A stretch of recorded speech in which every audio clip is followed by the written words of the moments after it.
you have to have a very transparent and explicit conversation with any advisor about the expectations being commercial. You're listening to Decoding Healthcare Innovation with Carrie Nixon and Rebecca Gwilt, a podcast for novel and disruptive healthcare business leaders seeking to transform how we receive and experience healthcare. Welcome back to this week's episode of Decoding Healthcare Innovation. I am here and joined by the president and co-founder of Clarify Health Solutions, a healthcare analytics company that works with healthcare and life sciences companies to generate real-world insights that empower physicians and care teams to deliver great care. How'd I do with that, Todd? You did great. Thank you for having me. Like so many other companies in the space that we work with, this is really a company that's driven to produce better patient outcomes, and ultimately a healthier world. And don't we all want that? So I have worked with Todd since just after he and his co-founder and the CEO of his company, Jean Drouin, started the company in 2015, I want to say. Yep. Since then, it has been my absolute pleasure to work alongside them as they have grown to be a hugely successful data analytics company. Todd's got over 20 years of achievement, driving growth and innovation and profitability in the high-tech sector. And he works alongside his amazing team at Clarify, like I said, to lead us into a healthier world. So as I thought about the first guest that I wanted to have on our new podcast, what guest could add the most value to the innovators out there who are grinding and hustling and chasing a mission, I immediately thought of you, Todd. Not only have you been incredibly successful, but you're one of the most kind and generous folks that is out there. And so I really appreciate you joining me today. I can't wait to talk about a little bit of what you've seen and learned as part of your career. Wow. Well, thank you very much for that introduction. I should have you introduce me everywhere I go. It's very flattering, but yes. Honestly, the pleasure is all ours with regards to working with you. It's been incredible to see the impact that you've had in helping us grow our business successfully across all of the different aspects of the work that you're supporting us. So thank you.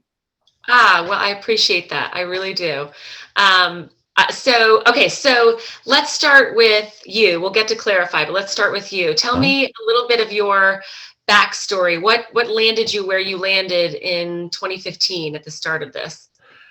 Yeah, so I've been doing enterprise software development, design. Used to code, don't anymore, although, I miss those days, for about 25 years. And in 2014, I was the CTO of an organization called Advent Software, which prior to its acquisition was the largest independent provider of financial services technology. So think portfolio accounting solutions, trading, network connectivity, research management platform. So essentially anyone who's doing portfolio management on behalf of either institutions or individuals, they need software in order for them to be able to account for what they're doing and report on their activity. And Advent was the provider of those solutions to about 4,500 customers worldwide. And I was the CTO of that business, responsible for all of the products and all of the delivery across all of those customers globally. Had been at the organization for about 13 years, not only as the CTO, but prior to that, with a business partner, I built up about a $200 million business unit focused narrowly on the alternative asset industry. So think hedge funds, private equity firms, hedge fund administrators, and so forth. And then was given the opportunity to take over responsibility for all the products. And we had built an incredible about $500 million recurring revenue business, really healthy gross margins, public company.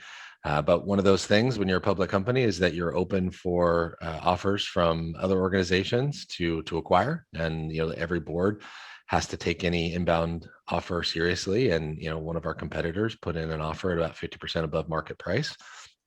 And the board has a fiduciary responsibility to represent their investors, and ultimately ended up selling the company. And so that put me in a place to have the opportunity to really consider new options. And doing work in the financial services sector it's exciting, it's fast moving. But when you talk about mission, we often joke that although we identify with folks in the back office and portfolio managers and we're helping them make them more efficient, sort of an internal joke, which is you're helping rich people get richer. And so myself and a group of software engineers that I've worked with, not only at Advent, but at a prior organization in the late 90s that we took public, wanted to do something really inspirational. And so we were exploring opportunities either in the education or healthcare segments. And, as serendipity would have it, the great fortune of being introduced to Jean, co-founder and CEO. He had an inspiring vision for how we could bring technology outside of the healthcare industry into the healthcare sector to really have sustainable impact on the lives of individuals by helping those that provide care or provision care to them do their jobs more effectively with more insights. And so that is, sort of the foundation of Clarify. So this is what I wanted to ask you about. So your sort of the Clarify origin story, did you guys start with a concept, or did you start with a built piece of technology, or did you just start with a team and a vision? What did that look like? It really is the latter that you just said there. It's team and a vision. So Jean had a very successful career at McKinsey over 15, 20 years. He ran London's health system as an adjunct from McKinsey to the NHS for about 8 years.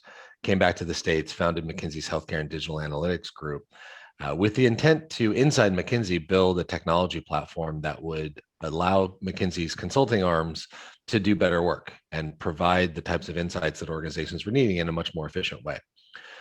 But delivering work more efficiently in a consulting company is sometimes at odds with where you're trying to go as a revenue growth of a consulting firm. And so ultimately, he realized that he needed to step away from McKinsey and do it independently.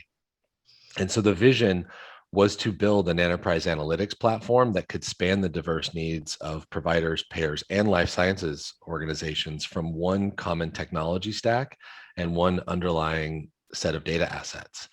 Now, that's an incredibly high bar, and we can talk about through this conversation the gift that we earned to get the right to build that platform with the support of our incredible investors. But that's what we set out to do, which is really to do something that no one else has done successfully, which is to build a platform upon which you can instantiate multiple business applications to have the type of sustainable impact we're having now. Yeah, I love that. There are so many founders out there who think they've got to, purchase IP or they've got to have a product ready before they have, conversations with investors and move their business forward. I guess you guys didn't follow that mold. Well, there's several aspects of the Clarify story that make us very unique, and I use the word gift intentionally, which is that the original 7 engineers were in a place where, because with the sale of Advent, they were successful and were in a place to be able to commit to start building Clarify without compensation. And so the founding team, Jean, myself, and the core engineering group worked for the first 8 months for free.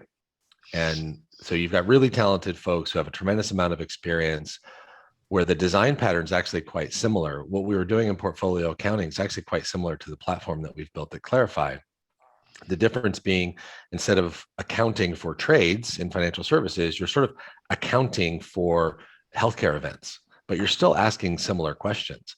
And so that was one of the gifts, which is the ability, the freedom to be able to work with that team to build the initial versions of the platform without requiring capital.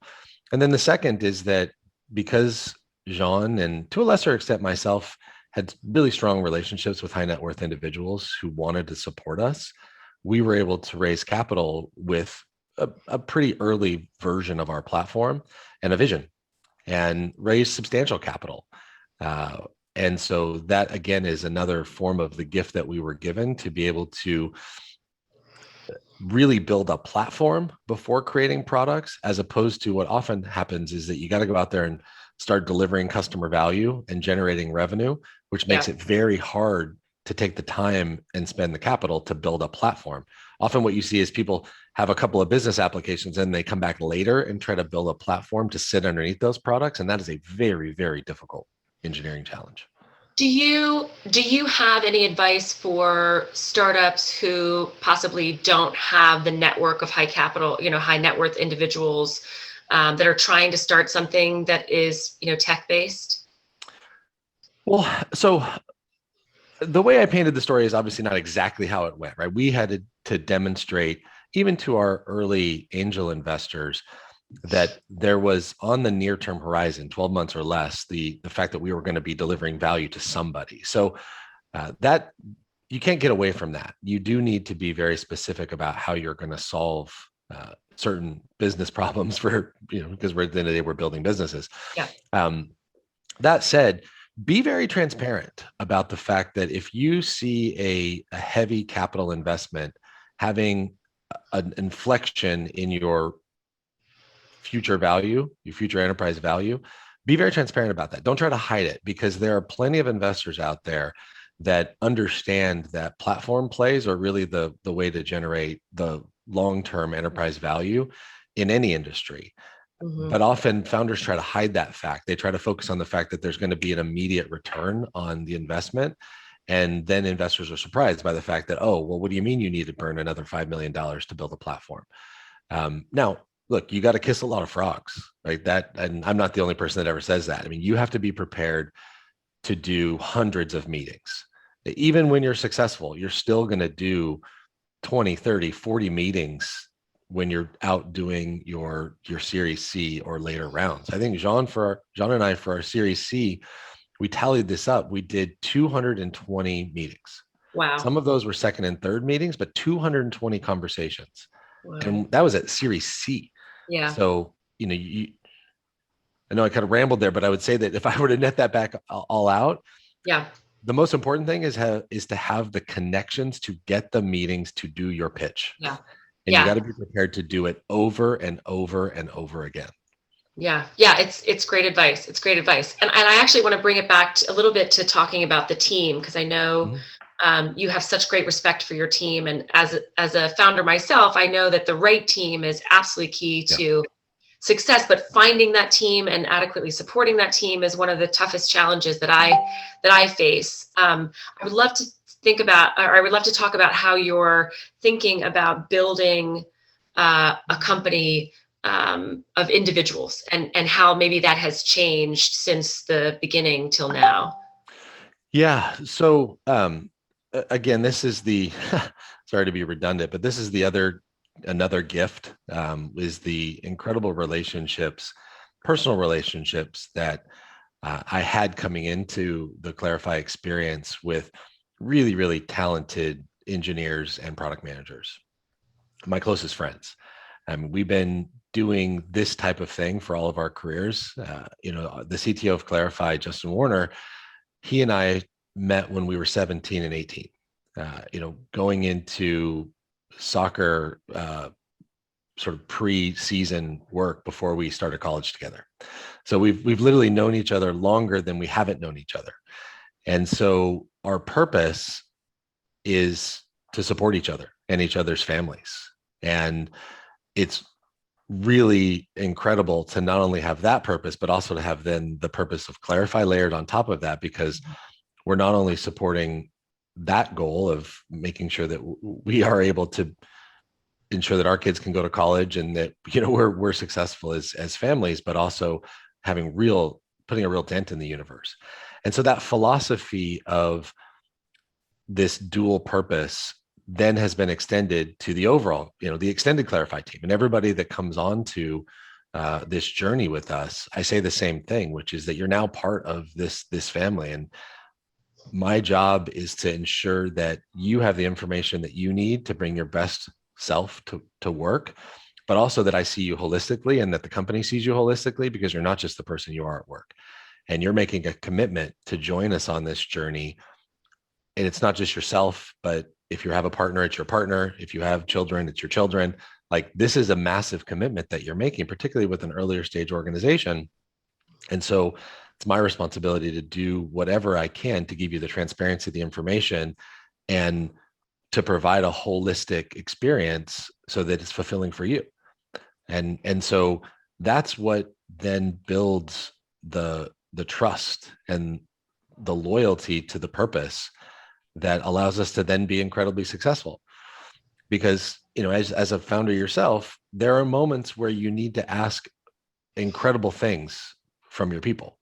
Yeah. And you can't do that unless you've built the foundation of trust and loyalty. And trust and loyalty is not a professional thing, it's a personal thing.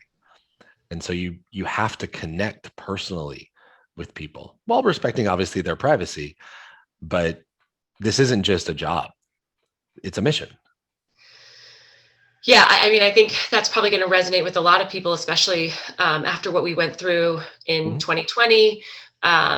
We absolutely did ask a lot of the folks that worked here. I know the same thing happened there at Clarify. And, I do think that things are changing a bit as it relates to the way that companies and their teams interact and what the expectations are.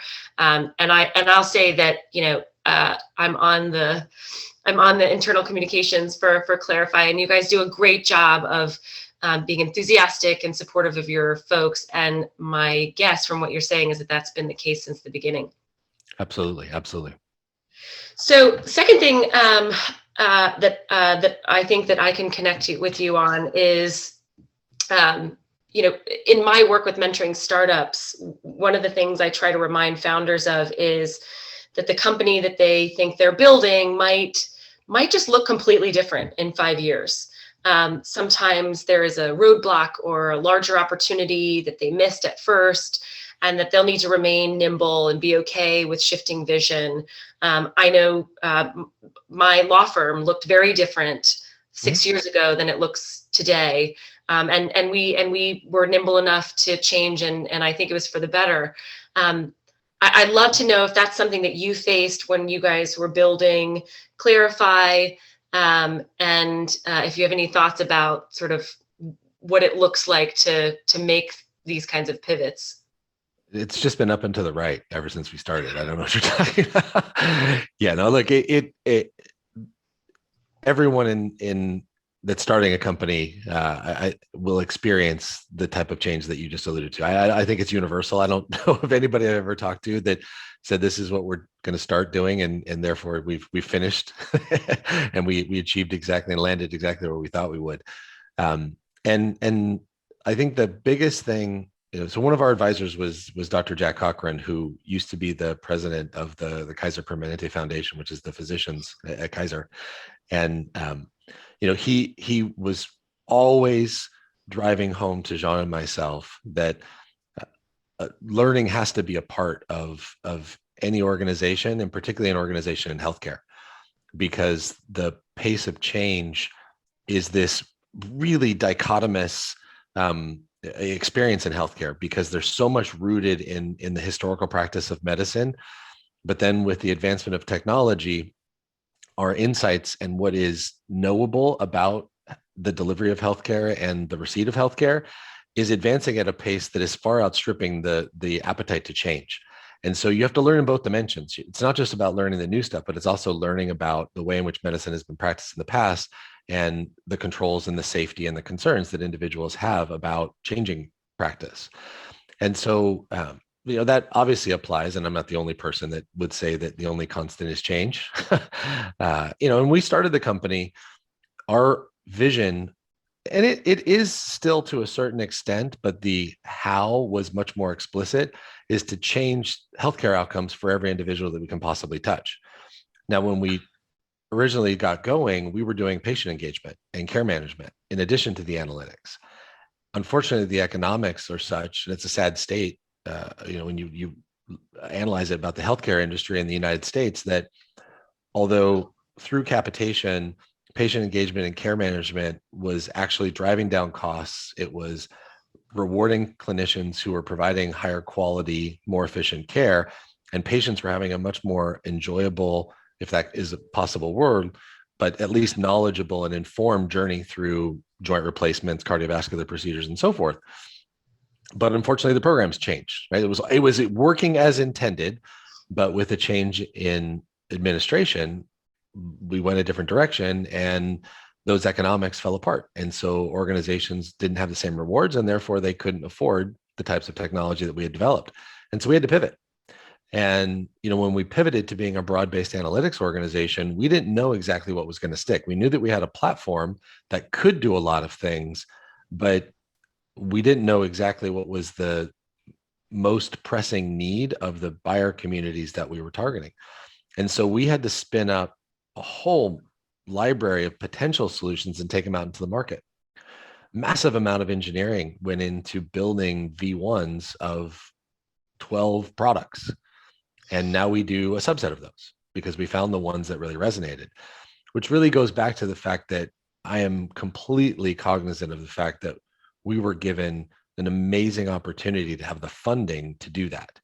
It's very rare that organizations are given that type of capital because it obviously took a lot of humans writing code, packaging that, getting the sales meetings or the pitch meetings to have the conversations to figure out what was resonating or not resonating.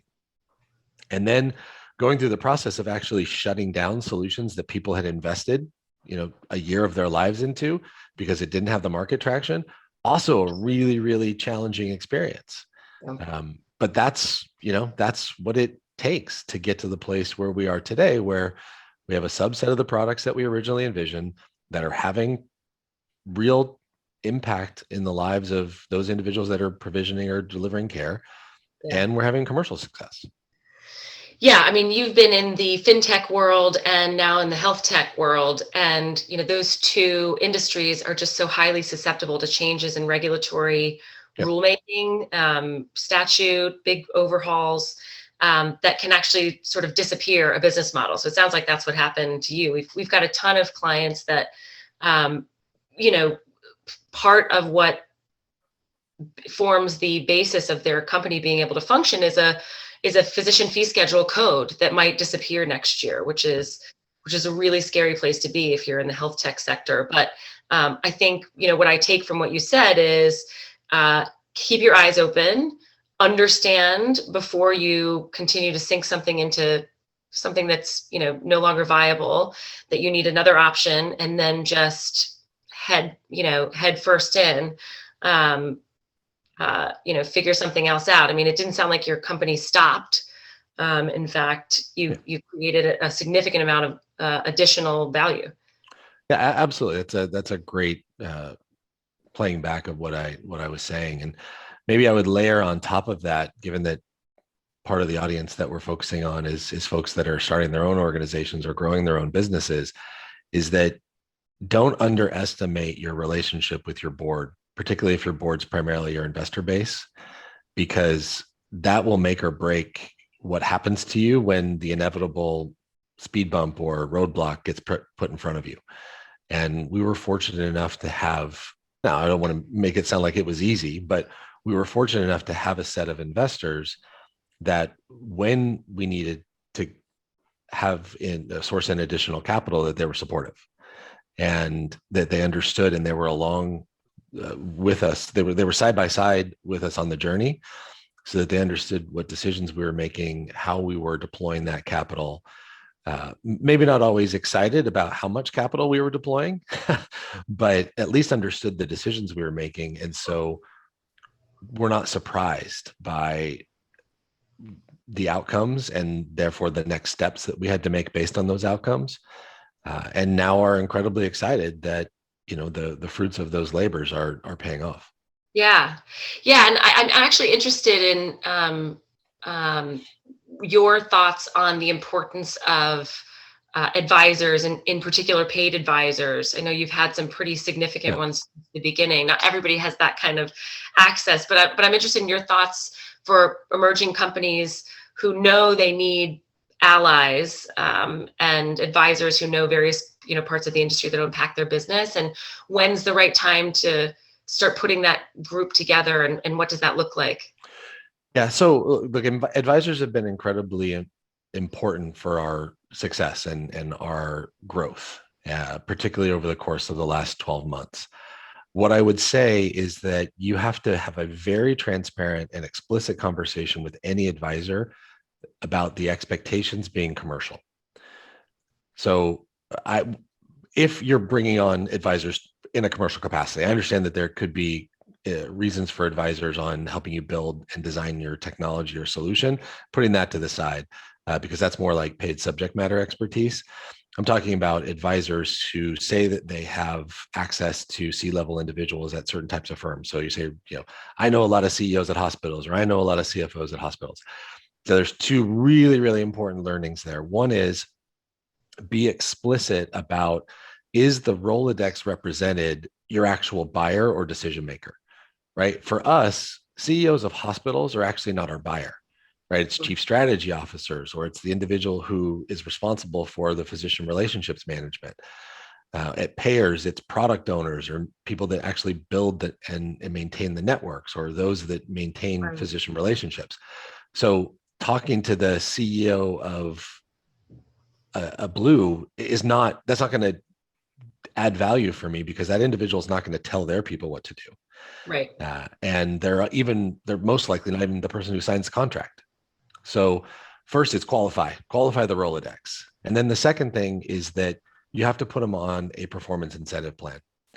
So actually pay them based on the closed deals that you bring through. And this is a test, because if an advisor is not willing to do that, then that's not the right advisor. Again, I'm focusing specifically on advisors that you're having a relationship with, you're considering a relationship for commercial success. Sure. That you have to put in the right degree of rewards and accountability. And then I would counter that by saying, then be willing to pay a lot, because as a growing company, the right relationship established by an advisor with a warm contact that's going to support your business through thick and thin, you have to consider that valued at your multiple, not base dollars. And those types of relationships are worth a lot of money, a lot of enterprise value. And they're going to help you build out your products or your solutions so that you'll grow more successfully elsewhere. And so that's the other side of it. If you're going to get an advisor to be on almost like a commission structure, whether it's dollars or equity, you then have to be willing to pay handsomely when those opportunities realize. Yeah. Yeah. And I like that you pointed out that there are sort of different ways to compensate folks. I think a lot of, especially folks that meet with advisors very, very early on when they're starting companies, they just assume that they should be paying out equity to advisors. That's what's suggested. That's what's, sort of seems normal to them. But I do talk to my clients about the fact that equity is the most expensive thing that you can provide to somebody, especially at the beginning of your company, and that there are other ways to compensate folks that really provide value. So anyway, okay, so I have like a lightning round here. These were the top questions. I got a lightning round for you, and then I have one final question, so buckle up. Are you ready? I will do my best. Okay. All right. First question, what is something that startups, especially health tech startups, spend a ton of money on that you don't think they should? Ooh. I realize I'm not being lightning about this. We spent a lot of money on conferences, the sort of pay-to-play meetings with prospective buyers, and the sort of, you want to meet a bunch of CEOs, come down to Laguna Beach and you get 15 minutes lightning round with the CEOs. None of that stuff was real for us, arguably ever, but certainly until we had products, and we spent, healthy six figures on that kind of stuff. Yes. We didn't get a return on. Love that. I always like to hear people say marketing, because there's tremendous amount you can do in unpaid marketing, especially these days, relying on relationships, et cetera. So, okay, love that. So I will say my chief marketing officer doesn't kill me. Now it's incredibly important. That was early stage. Yes. Yeah. No, I agree. And also my marketing person. Betsy, shout out. We love you. We do not underestimate your value ever. Yes. Okay. But I still get emails, do you want to buy this list of XYZ? None of that stuff. Yeah. Don't do it. Okay. Yeah.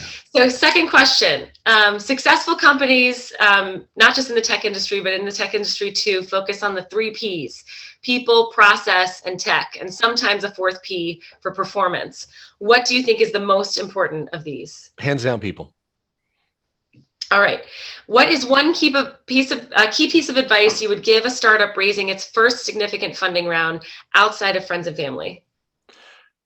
So interview the funder as much as they're interviewing you. Really get down to the details as to what it is that they're going to do to help support growing your business. And ask them for references and specific examples of where they've changed the trajectory in a positive way for one of their portfolio companies. Awesome. Okay, this one's a little less lightning, but I got it as a suggestion from the Women's Health Innovation Consortium, which was excited to hear this interview today. How do you think about pricing tech, and what trends in pricing in healthcare are you seeing? So first and foremost, price to the value you're creating. So really understand the unit economics of whomever it is that's buying or licensing your software or platform. And then second is, particularly as an early stage company, don't try to maximize your take, right? The whole idea is to get your foot in the door. And, in healthcare, master service agreements are worth their weight in gold, right? Meaning the actual T's and C's that allow you to sell the first thing and the third thing and the seventh thing to the same customer. So don't overprice your first thing. Get in the door, demonstrate value before you try to realize value. Then go back and continue to grow your relationship once you've got the trust of the buyer. The other thing is don't overcomplicate it, right? I've seen pricing models that are like, well, it's based on beds and then geography and then the day of the week. And I'm like, no, no, no, no, no. Like very simple. It has to be very explainable and it has to be incredibly predictable, because the other thing about healthcare is that there's not a lot of variable budget. It's a very fixed budgeting cycle. And so even though you may be priced to beds, don't expect to be able to, or beds bad example. So members, right? PMPY, that's a pretty traditional method of pricing. Don't expect that you can realize a monthly or quarterly change in PMPY in your dollars, because they don't have the budget for it. The buyer doesn't have the budget. So build in annual resets and expect for those economics to be captured at at a more lengthy period, but again in a simple, predictable way for the buyer. Are you a fan of, this is a corollary, are you a fan of the non-paid pilot? No, not at all. So I believe that you have to have your buyer put some form of skin in the game. So I would much rather do a full master service agreement with a fee schedule, with a termination for convenience and delayed payment terms, ideally with some small upfront cash consideration so that they have to go through the process of getting approval to work with you, but then accept the responsibility that you're going to deliver value before they actually have to commit to working with you. Awesome. Okay, so this has been obviously incredibly insightful. I'm super grateful that you took time out of what I know is an extremely busy schedule to share some of the things that you've learned. And I'd like to wrap up with just one more question. I imagine folks listening to this would love to be sitting where you are sitting now, and are working very hard to get there. What do you know now that you wish you knew back in 2015 that might have made a difference for you? So that's a great question. Thank you. A couple of things. The first is that I didn't, my background is public companies. And so I didn't have an appreciation for something that you and I talked about earlier, which is just the sheer amount of time investment that's required to solicit capital, right? That is an incredible responsibility of the whomever it is on the leadership team that's taking on that. And that was Jean, myself, and then our chief of staff, who's now our VP of strategy, Nechi Moshe. And so with that responsibility, though, comes a really amazing opportunity to listen and learn, because these are really talented folks to whom you're pitching. And they're going to give you feedback about what's resonating, what's not resonating, about the way in which you're positioning your company. And so first part is didn't understand just how many meetings we were going to have to do and how constant it is. It never goes away. The second, though, is that how important it is to create the link between how you're pitching and presenting your company to investors and how you pitch and present your company to prospective buyers, because there's a lot of learnings. And I think I've seen other companies pitch one way to investors and then pitch to buyers. And at least for us, once we brought it all together and we're doing real-time sharing between both sides, the flywheel really started spinning. And then the third is maybe not a learning as much as a validation, which is just how important the investment into your people is. And also just how hard it is. It when you're in a small company, you're moving so fast, everyone has got 130%, if not more, on their plate than what they thought they could be doing. And so I guess I'll turn it into an active recommendation. We were late in investing in our people function. And we kind of cobbled together that role, as a lot of startups do, because they're like, oh, well, if I'm going to spend $1, I'm going to spend it hiring another salesperson or another product manager. Right. If I could do something differently, I would have really invested in the people function, a year earlier than what we did, or maybe even more, because having an independent group of folks really focusing on the transparency, the services, the training, and listening to the team's needs is just so valuable, when people is the most important. Your people are the most important part of this overall experience in this journey. And without them feeling really, really incredible about their experience, it's difficult for them to then give their all, which you're demanding of them all the time. Yeah, well, so I love that the thread through a lot of this has been the importance of relationships, founding teams, not founding teams, the people in the organization. I really, before I started my career in government, and we were always focusing on, the American people. The people were our focus. And I could not have predicted when I went into tech how human it would become. And I think folks like you, Todd, are really the reason behind that. And I am grateful to know you, and I'm grateful for your time here today. And for those of you listening, thank you so much. You can add us on whatever you want to add us on. We're on social, and we'll put show notes in for you to read. And we hope you let us know what other kinds of things you might want to ask CEOs like Todd, and we'll try to get them on the podcast. Thank you so much, Todd. Well, thank you very much for having me. And thank you, more importantly, probably for the partnership that you and your firm has represented for Clarify. You've definitely been instrumental in our success. Thanks so much. Great. Thanks.